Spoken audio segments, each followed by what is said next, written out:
드리도록 하겠습니다. 교육관님 나와주시죠.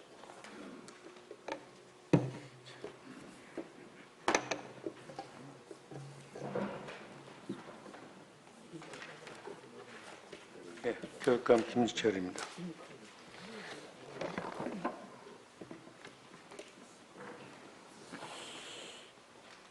네, 오늘 본의원은 우리 충남교육이 학생 개개인의 특성과 학습 방법에 있어서 다양성을 존중하여 교육 사각지대에 놓인 학생들에게 필요한 것이 무엇인지, 또 우리 교육청이 지원 가능한 부분이 무엇인지, 이런 부분들을 함께 고민해 보고자 하는 의미에서 질문을 드리겠습니다. 교육관님 성실한 답변을 부탁드립니다. 네, 고맙습니다. 코로나19 이후 교육 현장에는 유례없는 많은 변화가 있었습니다. 그동안 당연시되었던 대면 교육을 원격 수업이나 변칙 등하교 등으로 진행해야 했고, 학생들은 장기간 불안전한 학습을 해왔습니다. 이제는 우리가 원하든 원하지 않든 대면 교육 외에 교육 형태에 대하여 고민을 해야 할 때가 온 것 같습니다. 본 의원이 우리 충남도의 홈스쿨링 현황을 파악하고자 지난 1월 충남도 도내 홈스쿨링 학생 현황에 대한 자료 요구를 한 바 있습니다. 그러나 당시 도교육청에서는 홈스쿨링 학생은 유해 사유 즉 질병, 장기 결석, 미인정, 유학 등의 사유에 해당하지 않아서 통계 파악이 어렵고 정원의 학적 관리에서 별도로 조사하지 않는다고 답변하였습니다. 그러나 지난 월요일 교육행정 질문을 며칠 앞두고 교육청에서는 착오가 있었다면서 홈스쿨링 자료가 있다고 보내오셨습니다. 교육관님 왼쪽의 자료는 교육청에서 1월에 제출한 것이고 오른쪽 자료는 3월에 제출한 자료입니다. 보시는 바와 같이 1월 자료에는 홈스쿨링 학생 데이터가 없고 며칠 전에 보내준 자료에는 데이터가 있습니다. 관련 업무 담당자가 홈스쿨링 자료가 있는지 없는지조차도 파악하지 못하고 있는 것은 업무 태만이라고 보여줄 수 있을 것 같습니다.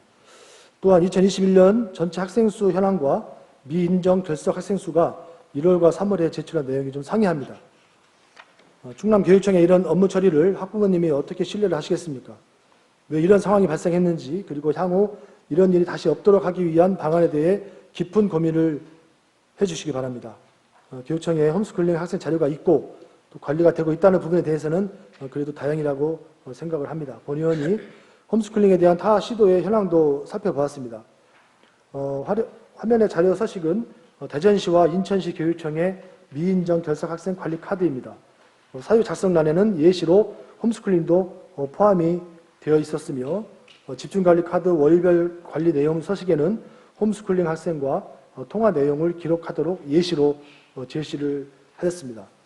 즉 타 시도에서는 어려운 여건 속에서도 홈스쿨링 학생을 잘 관리하고 있는 것으로 보입니다. 충남교육청이 홈스쿨링 학생에 대한 관심이 너무 좀 부족했던 것은 아닌지 되돌아봐야 할 때라고 봅니다. 자료 4를 보겠습니다. 자료를 보면 미인정 결석 학생 수가 2021년 338명에서 22년 419명으로 증가한 것을 확인할 수 있습니다. 교육감님, 미인정 결석 학생 수가 증가하는 추세에 따라 향후 보다 정확한 통계자료 확보를 위해 실태조사가 꼭 필요하다고 보여집니다. 향후 홈스쿨링 학생 파악을 위한 실태조사와 홈스쿨링 학생 관리 계획에 대해서 간략하게 답변 부탁드립니다. 지금 의원님이 저 양식을 보고 판단하신 것이 좀 저희 교육청이 바라보는 것하고 달라서 그렇습니다. 이 학생 관리에 관해서는 또 다른 우리 교육행정정보를 관리하는 시스템을 NICE라고 합니다.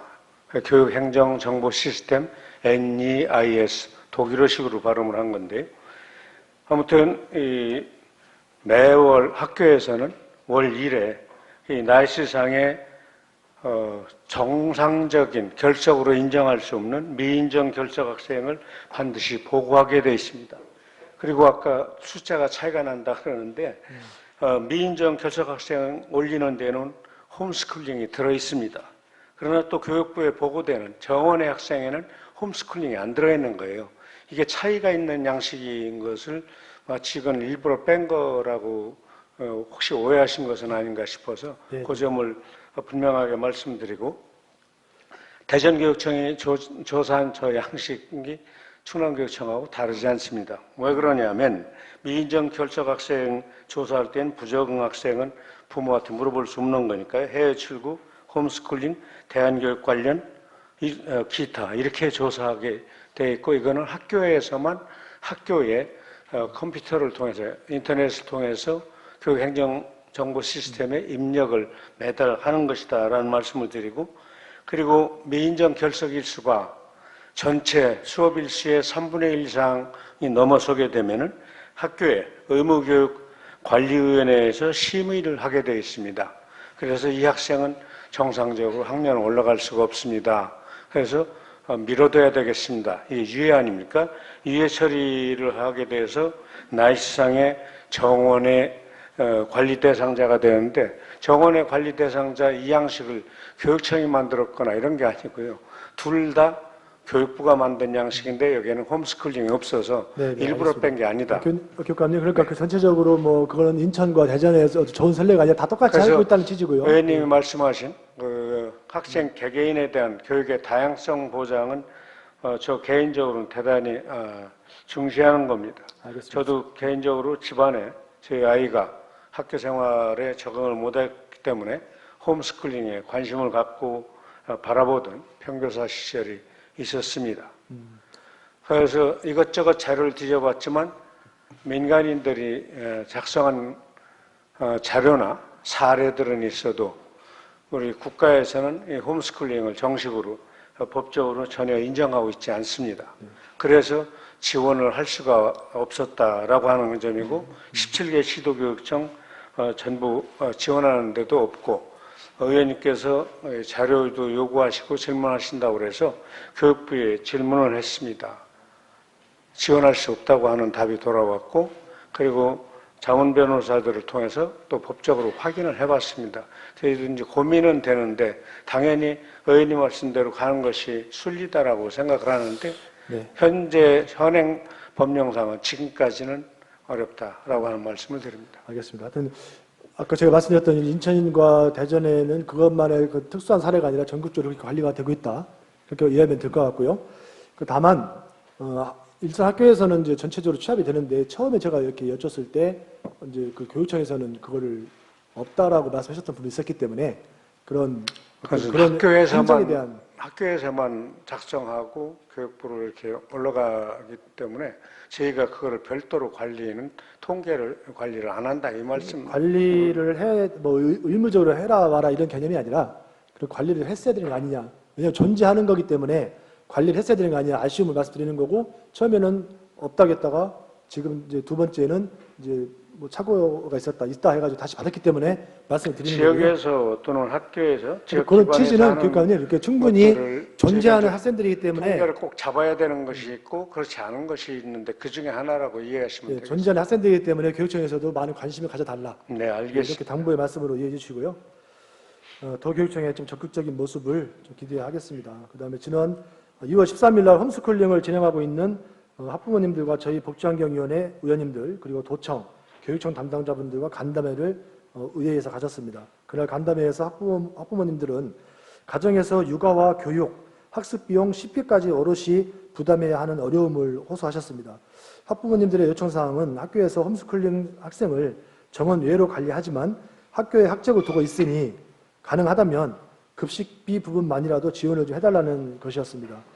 간담회 이후 교육청에서 급식비 지원 가능성에 대한 검토 결과를 본위원에게 보내주셨는데, 학교급식법에서 규정한 급식 대상에 해당하지 않아 학교 밖 학생은 지원이 어렵다고 답변을 하셨습니다. 먼저 급식 지원 가능 여부에 대해서 질문 드리겠습니다. 교육감님, 학교급식법 제4조에는 학교급식 대상자를 대통령령으로 정하는 다음 각 호의 어느 하나에 해당하는 학교 또는 학교에 재학하는 학생으로 규정하고 있습니다. 재학이라는 것은 학교에 적을 두고 있다라고 이렇게 해석할 수 있겠죠. 그렇다면 홈스쿨링을 하는 학생들은 정원의 학생이지만 학교에 적을 두고 있기 때문에 급식 지원을 받을 수 있다라고도 해석할 수 있을 것 같은데, 교육관의 생각 어떠신지요? 뭐 의원님하고 마음은 같습니다. 그래서 제가 변호사들이 이 질문을 했는데, 그것은 정서적으로는 신정적으로는 가능하지만 법률상으로는 불가능하다는 판단입니다. 그 학교에 적을 두고 있는 학생들 중에서 질병이나 장애 등 특수학생의 경우에는 지금 부모님들한테 현금으로 지원이 되고 있죠. 특수학교에 관해서는 특수학교가 아니라 특수교육 학생들. 대상 학생들에 관해서는 교육부에서 3년 전에 교육부 적극행정심의 결과로 해서 가정과 시설, 병원 등에서 있는 학생들 다시 곧 돌아올 수 있는 학생들에게 것을 간주해서 현금으로 지급하도록 이렇게 공문이 온 바 그 있습니다. 당시에도 교육부에 대하여 그 심의를 요청해서 그런 결과를 받은 게 아닐까요? 이런 사회에 전국에 대해서 이제 어떻게 해야 되느냐 질의를 하신 거 아닐까요? 저희가 질문한 것이 아니라 교육부에서 내려온 심의를 거예요? 해서 이렇게 내려 보내준 예, 겁니다. 알겠습니다. 지금 의원님이 그 관심 갖고 계신 거는 제가 겪었던 거기 때문에 정말 절실한 심정으로 읽었지만 좀 방법이 없었다. 제가 겪어서 참 국가가 원망스러웠던 시절이 있었습니다.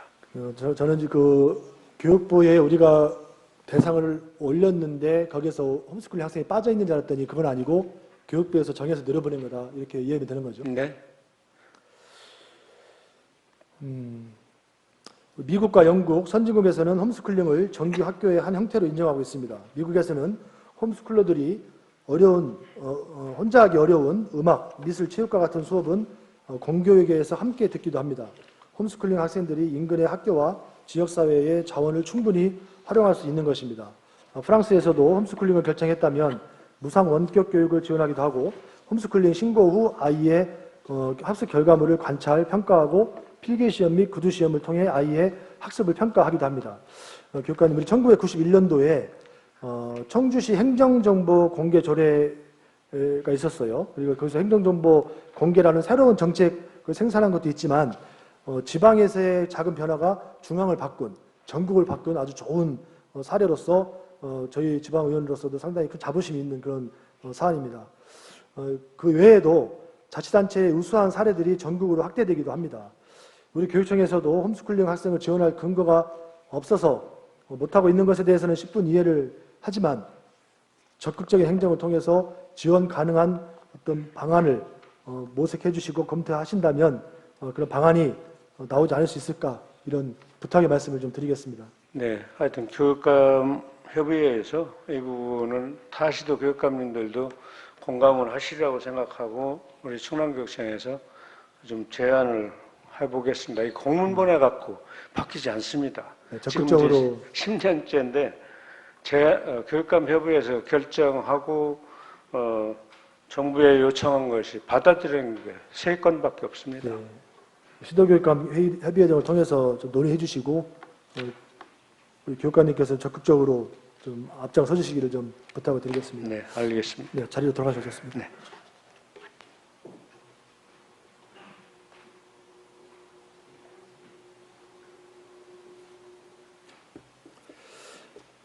학생 개인의 피치 못할 사정이나 코로나19와 같은 사회적 환경에 의해 홈스쿨링을 선택한 학생들도 모두 학교에 학적을 두고 있는 우리의 아이들입니다. 하지만 이러한 홈스쿨링 학생들은 현재 교육복지 사각지대에 놓여 있어 교육청이나 학교에서 어떠한 지원도 받을 수 없는 것이 현실입니다.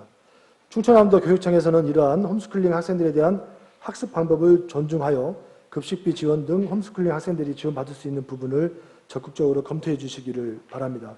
교육을 부모에 대한 의무의 대상이 아니라 학생들을 위한 권리의 대상으로 본다면 우리가 답을 찾을 수 있을 것 같습니다.